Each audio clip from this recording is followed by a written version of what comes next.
Hi everyone, this is Ignacio Tirawoski. Today we'll be talking about generalization of meta-programs with dependent types in Mtac2 with Mtac2. This is a joint work with Jan Oliver Kaiser and Beta Ciliani. So let's begin. Coq is one of the most used proof assistants. So one of Coq's biggest strengths is that it's scalable. Uh, the automatization with meta languages through tactics. What this means is that we can create tactics, which will be our building blocks that allow us to create proofs that, and automatization can be done in many ways. One can be, for example, to generate proofs um, through these tactics, which basically are algorithms that can modify proof states and so on. So there are several meta languages available. So specifically, we'll be focusing on Mtac2, as the title says. The biggest difference Mtac2 has with LTAC, which is the default programming language in Coq, is that Mtac2 has type tactics. Type tactics have a signature and can only be used in the right context, meaning that if the tactic has to take some input A and then generate some type of input, some output B, then we know for sure that we cannot put another thing in to the tactic. We cannot feed anything else to the tactic. It won't work. Um, so meanwhile, LTAC has no kind of signature in on your tactics. So they work when they work, but we have no kind of way to ensure that they will work in every situation of a certain kind. I mean, we don't have any kind of signature on it. So type tactics are easy to debug because of this. When something does not fit, we get to know immediately. So yeah, and we can also use exceptions, for example, which are really useful for this kind of tactics. Um, there are several um, programming languages features in Mtac2 that we'll not be discussing, but so just so you know. So when we use Coq's type checker to type check Mtac2 tactics, but because Coq is a pure language, we need to somehow encode the fact that we are actually performing secondary effects. So how can we do this? So the option that we chose in Mtac2 is to use something that Haskell has been using for at least 30 years, which is monads. So monads require that we use monadic operators. So in this case, in Mtac2 we use bind and ret, which, as we can see here, bind will connect the computations, while ret will be lifting values to the monad or putting values into the monad. So using bind and ret, we can manipulate and create computations. So we will not focus on the signature of bind and ret for now, but just so that you know they have a signature, and yeah, and we'll be using monadic pattern matching and monadic fixed point. So let's see the next example. In the following function, we get a function that calculates the maximum element of a list of natural numbers. So this function lists the max net pure. We'll take input a list of net and return a natural number. So the problem is that what do we do with the empty case? So we don't have anything to return. This is a usual problem with that kind of function. So we can use Mtac2 and we can exploit syntactic pattern matching as well as exceptions. So for the empty case, we can just raise an exception, empty list, and then at some point on our program, we can catch it and do something with it. And maybe we want to pattern match on the L1 appended to L2, any kind of appended list. So maybe that's useful for us. Who knows? So that's also something we can do in Mtac2, but not in Coq, in pure Coq. So the other option without using Mtac2 would be to ask for a proof that L is not empty. So how do we do this?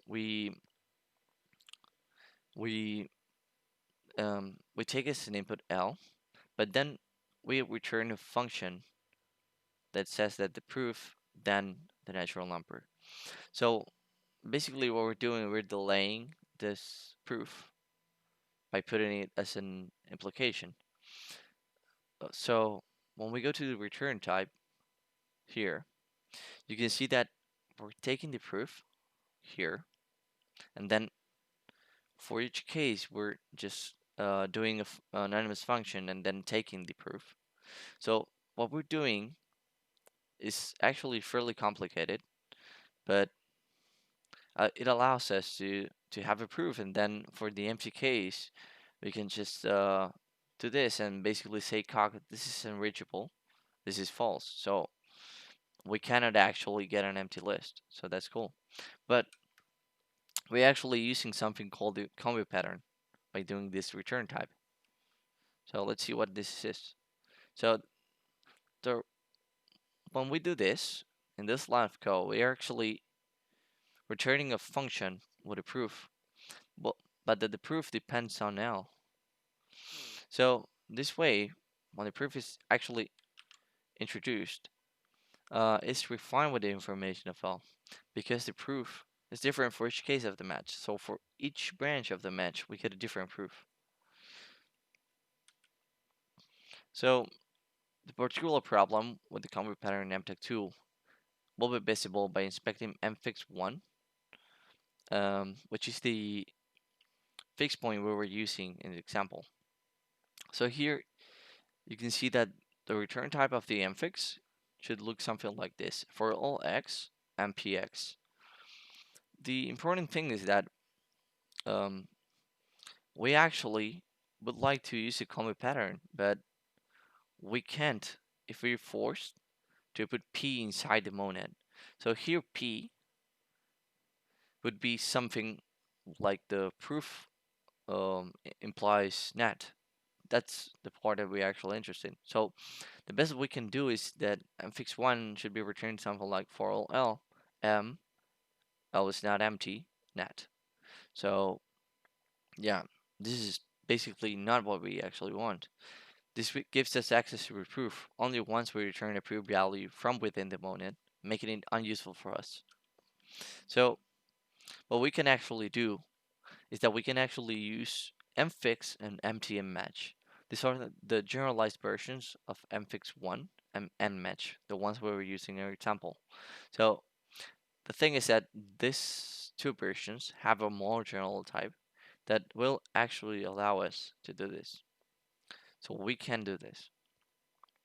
But I mean, this works for this case because we just need mfix and mtmmatch. But what if we are using any other monadic operator? We cannot do this. We don't have generalized versions of those ones. So yeah, that's not actually good. So we want to create a new version that's more general. So this way we'll see the actual problem itself. So we start by defining max, which is the function that returns the maximum relation for elements of a certain type. So what we mean by this is that we can define this function max for the sets that we're interested in, for example, nat and bool, but maybe we raise an exception for the sets that we're not actually expecting. So this way, um, we can use our function max in our original function, the one we just coded in Mtac2. So this is the template we have. So this is not going to work. We're trying to find, so this is notation for bind, and we're trying to bind max s with the mfix, the new mfix, with this type. So this is wrong. Why is it wrong? So if we look at bind signature, we see that bind is actually returning something of type MB. Meanwhile, yeah, this is max signature, but the important thing is that actually for all has this signature. So we're trying to fit this in MB. And we definitely can't because this has an M here, but MB basically starts with an M. We definitely cannot combine these these two things. Sorry. So we could create a new bind. This would work for this situation. So basically, just define a new function called bind x, and yeah, and define it and just program it, and yeah, it would definitely work. It wouldn't be that hard either, but the problem is that I mean, it will only work in this case. So if we modify anything about our function, our bind wouldn't work. So we would need another new bind. So basically what I'm saying is that for each specific case, we should code a new bind, or maybe we're not even talking about bind. Maybe we're talking about any other operator, or maybe the developer even implement a new one. So basically, this is not scalable. So don't want to code a specific function each time we want to use it. So we chose to approach a much more general alternative, which is the almost automatic generalization of meta functions. So using telescopes, which is an Mtac2 data structure we'll introduce in a minute, we can indicate the dependencies of interest and generalize a best variety of functions. So this generalization, we'll call it lift, and it's basically a recursion over the signature of the function, analyzing the signature. Yeah. So with lift, we can generate the new bind that we actually want, and it has the following signature. So um, we go into detail, sorry, uh, on the signature in a minute, but I just want you to notice that the signature now it returns a function. So it doesn't have the m at the beginning. Now it's inside this for all, where we can put the list and the proof, and then we have a type that depends on the list and the proof. So that is basically what we are looking for, and we'll try to build up to that signature in a minute. So this is the signature of left, sorry. Um, it's basically taking something we don't know, which is a tie tree, something called TyDe, which we don't know either, and an mtally, which we also don't know. So we need to introduce this so you can get an idea on how this is actually working. And so yeah, mtally and TyDe are two new data structures, but actually TyDe is new. Mtally is just already implemented in Mtac2. And we also have this function TyDe, which will transform a tie tree into a type, a cog type. So telescopes will actually allow us to express a sequence of types or values, possibly dependent and arbitrarily long. So let's not focus on the signature. We'll actually focus on the notation for the telescopes, because that is going to be much more useful. So M is actually is building the empty telescope, which has no dependencies at all. But we can build something like this. Um, so here we're building a telescope with two elements. So first we have the list L, it's a list of S, and then we have P, which is a proof that L is not empty. So what we're doing here is that we're encoding two values, L and P is depending on L, just like the mfix we were using. So this will actually be the telescope we use in the example. And um, yes, so also we have to remember that S is going to already be defined in the context. So that's why I'm not defining S before, but definitely we could create different telescopes because we defining S, sorry, because we can also define types in the telescope. Like for example, here we can define S as a set, then elements of the set, and then a new type depending on S, and so on. Yeah. Okay. So tie trees are a reflection of Cox type. So basically, what this means is that we can describe signatures as a tie tree. So with the function to tie, which transform type tree to type. Uh, this is super important. It's actually allowing us to replace the signature of a function with a type tree in calc. So by using to tie, we can say calc, okay, bind has this signature, which is a type, but also can be written as a type tree.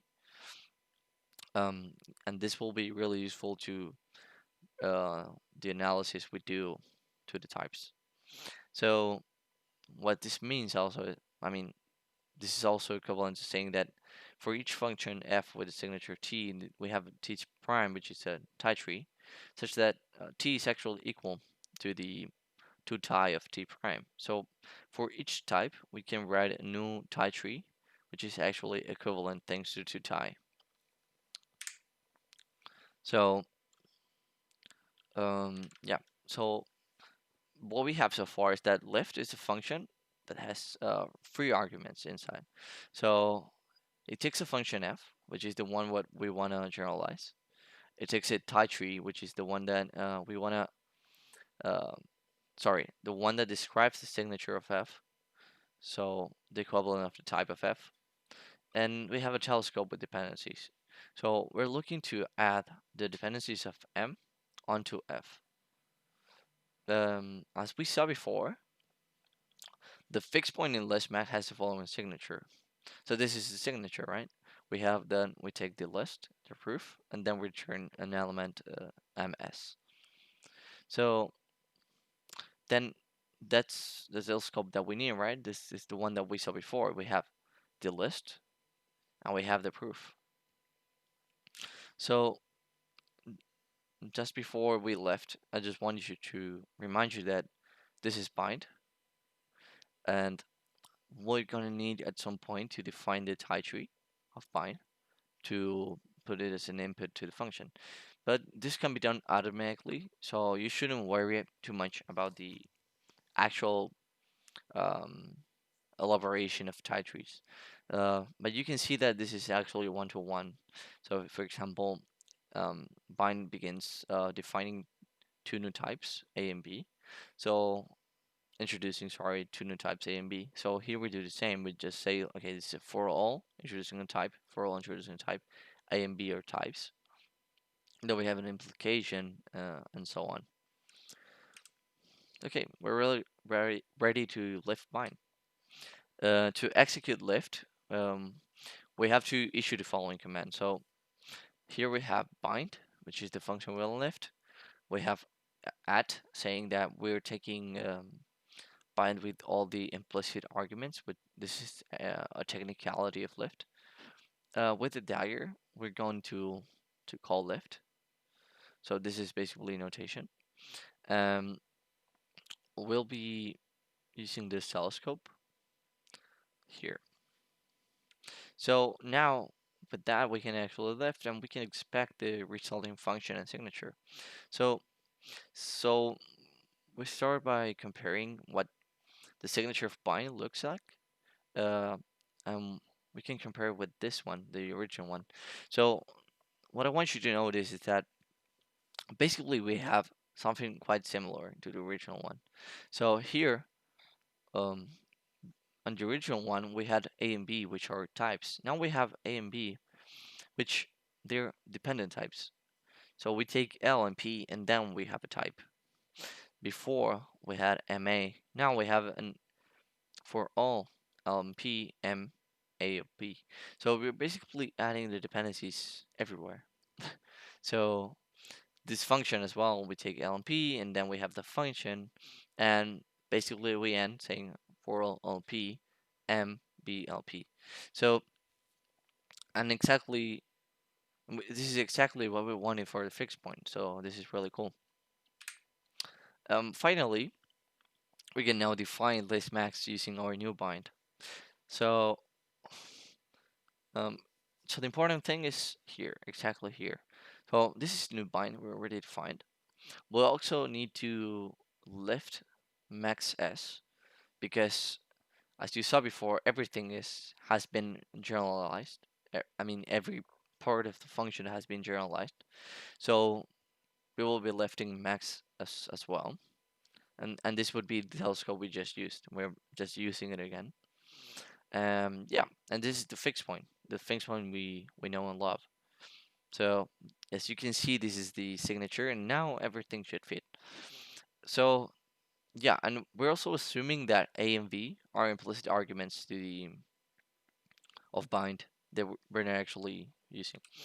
Um, so we wanna for the future for the future we wanna add left as a standard feature in Mtac2, but still something that's still in development. So we're not there yet. So what we actually need to add it to Mtac2, what we actually want, would be the automatic inference of telescopes. What we mean by this is that we wish um to to automatically create the telescopes without us creating the telescopes. Because right now what we're doing is that we're coding the telescopes ourselves, basically looking at signatures and creating a new one. But in the same way we're actually looking at signatures, we can ask Cog to do it for us. So when we actually want to lift, we can ask Cog to observe the signatures of the functions we want to bind, and then um, definitely Cog can analyze it and say, okay, these are the dependencies that we need based on the signature of bind and based on the signature of the mfix, for example, and then create a new bind automatically. And with the good notation, I mean because, for example, here this is the example from the motivation using some notation for bind, basically saying, okay, we want to bind max s with this mfix, so do it for us. So basically, create a telescope and bind, and we also trying to come up with notation for any kind of bind situation. Sorry, any kind of lifting situation we want to come up with, but specifically, this is one is for bind, and we have a very good idea for how it would work in bind. Yeah, and as a conclusion, so lift is fast, and what I mean by this um, is that compiling the solution is really fast, but also the resulting function is really fast. So let me go back a minute so we can see this, which I basically skipped. I'm sorry, is that the resulting function is really simple.